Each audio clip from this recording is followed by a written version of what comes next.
Bardhaman 25শে April. আদালতে নির্দেশ কার্যকর করার নাম করে শিক্ষা প্রতিষ্ঠানে বিশাল পুলিশ বাহিনী ও এলাকায় গুন্ডা বলে পরিচিত ব্যক্তিদের নিয়ে শিক্ষা প্রতিষ্ঠানে ঢোকার যৌক্তিকতার নিয়ে প্রশ্ন তুললেন এলাকার শিক্ষানুরাগী মানুষজন এবং স্থানীয় বুদ্ধিজীবীরা। জেলা আদালতের নির্দেশকে কার্যকর করতে এদিন গোবিন্দপুর শেফালী সমাজ সেবা সমিতির ভিতর বিশাল পুলিশ বাহিনী এবং স্থানীয়ভাবে গুন্ডা বলে পরিচিত ব্যক্তিদের নিয়ে ঢোকেন সমিতির পূর্বতন সম্পাদক সুভাষ ঘোষ ও তার সঙ্গীরা। বিশাল পুলিশ বাহিনী দেখে স্বাভাবিকভাবেই বিভ্রান্ত, ভীত, সন্ত্রস্ত হয়ে পড়েন কলেজের ছাত্রছাত্রী এবং শিক্ষক মণ্ডলীদের একটি বড় অংশ। পঠন পাঠনে ব্যাঘাত ঘটে। যদিও যে আদালতের নির্দেশকে কার্যকর করতে এদিন পুলিশ নিয়ে শিক্ষা প্রতিষ্ঠানে ঢুকেছেন সুভাষবাবু, ইতিমধ্যে সেই আদালতের নির্দেশকে চ্যালেঞ্জ জানিয়ে কলকাতা হাইকোর্টে মামলা দায়ের করা হয়েছে, যার শুনানি রয়েছে আগামী 28 তারিখ। হাইকোর্টের নির্দেশ বা পর্যবেক্ষণ এর আগেই এইভাবে পুলিশ নিয়ে ঢোকার বিষয়টি মোটেও ভালো চোখে দেখছেন না স্থানীয় ব্যক্তিরা। প্রসঙ্গত উল্লেখ করা যেতে পারে, সুভাষ ঘোষ, যিনি পূর্বে গোবিন্দপুর শেফালী সমাজ সেবা সমিতির সম্পাদক ও সদস্য হিসাবে দায়িত্বে ছিলেন, তিনি পূর্ব বর্ধমান জেলা বিচারকের আদালতে TS 2/2025 নাম্বার একটি মামলা দায়ের করেন। মিথ্যা তথ্য, ভুয়ো নথির ভিত্তিতে আদালত একতরফা আদেশ প্রদান করে ঘোষ উক্ত সমিতির চত্বরে প্রবেশ অনুমতি দেন।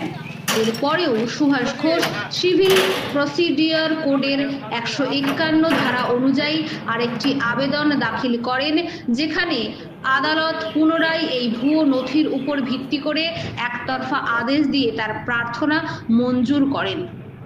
সেই নির্দেশের উপর ভিত্তি করে এদিন হঠাৎ করে বিশাল পুলিশ বাহিনীর সঙ্গে নিয়ে কলেজে এসে হাজির হন তিনি। অন্যদিকে গোবিন্দপুর শেফালী সেবা সমিতির সভাপতি জানিয়েছেন যে সুভাষ ঘোষকে অবৈধ এবং আইন বিরুদ্ধ কার্যকলাপে লিপ্ত থাকার অভিযোগে সমিতির সম্পাদক ও সদস্য পদ থেকে বরখাস্ত করা হয়েছে। তার কার্যকলাপ সমিতির স্বার্থের পরিপন্থী ছিল বলেও অভিযোগ করা হয়েছে। এরপর জেলা বিচারকের একতরফা আদেশকে চ্যালেঞ্জ জানিয়ে কলকাতা হাইকোর্টে অ্যাপিল করা হয়েছে। গোবিন্দপুর শেফালী সমাজ সেবা সমিতির পক্ষ থেকে দাবি করা হয়েছে যে সুভাষ ঘোষ যেসব মিথ্যা তথ্য এবং ভুয়ো নথি দিয়ে জেলা আদালতকে বিভ্রান্ত করেছে সেগুলো।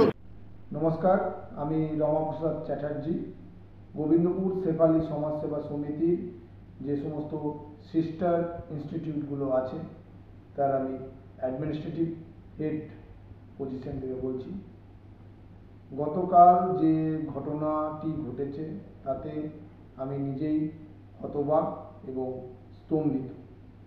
কাল ঘটনা ঘটার পরে আমি পরিচালন কমিটিকে ব্যাপারটা দৃষ্টি আকর্ষণ করিয়েছি, যাতে সুষ্ঠুভাবে এই সমস্ত ইনস্টিটিউটের কার্যকলাপ, একাডেমিক অ্যাক্টিভিটি এবং স্টুডেন্টদের মধ্যে যাতে ভয়ের সঞ্চার না হয় তার জন্যে আমি ব্যাপারটাকে তাদের নজরে নিয়ে এসেছি।